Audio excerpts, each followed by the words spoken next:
Well, for more on the money laundering issue in China, I'm joined by Sara Hsu, live from New York. She's an associate professor of economics with State University of New York at New Paltz. Welcome to the show. Thank you, Rachelle. Now, when people think of money laundering, they think of these vast amounts. So why such a low threshold, 1,000 yuan or $148 for reporting purposes?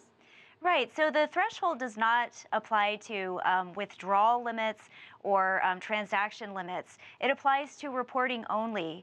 And the idea behind this is that China is going to increase reporting to the anti-money laundering monitoring center so that they will be able to build a model to keep track of suspicious transactions, ones that involve repeated transactions or have other types of red flags. So how do you think this then might affect people's overall shopping and spending habits? I don't think that it'll have a huge effect. Hopefully it will help authorities to crack down on real financial crime, which has been continuing to expand. Now, give us an idea context-wise, just how serious is the money laundering issue in China? It's a really serious problem, and it's been going on for several years. So there are many underground banks which help to launder funds in China. Money laundering is also carried out through formal financial banks. And so, for example, in 2016, 380 underground banks were busted, totaling over 900 billion renminbi in transactions. And this includes money laundering. In addition to that, we saw the allegations that were given to the Bank of China in Milan for alleged money laundering, and allegations against the ICBC Bank in Madrid last year for the same purpose. So when it comes to the impact of money laundering in China, how does that impact the overall economy?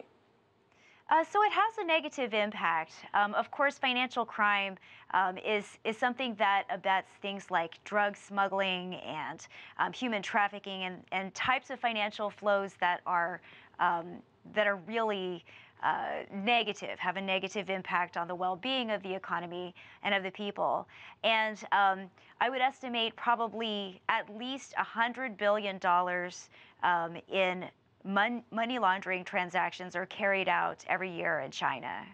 Now, this is one way that the government is really trying to tackle a lot of this capital outflow and money laundering. How effective do you think it's going to be?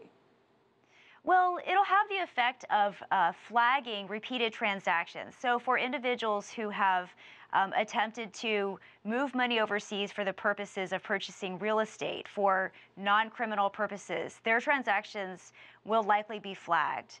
And so this should help to also crack down on financial capital outflows. Now, one thing that's interesting is this introduction of cryptocurrencies that we're seeing in the world, things like Bitcoin and Ethereum, etc.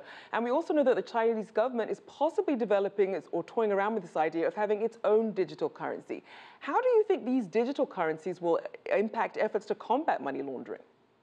So these are currencies that are going to have to be addressed. Money laundering it's an ongoing process to address regulation of money laundering or prevention of money laundering.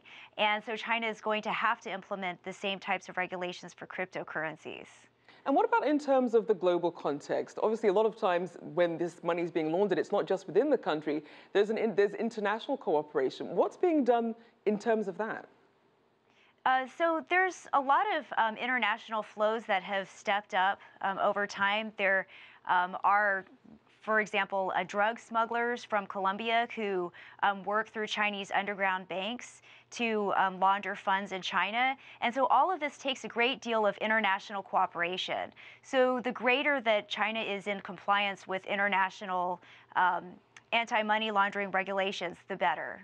All right, well, thank you so much. Sara Hsu, Associate Professor of Economics at State University of New York at New Paltz.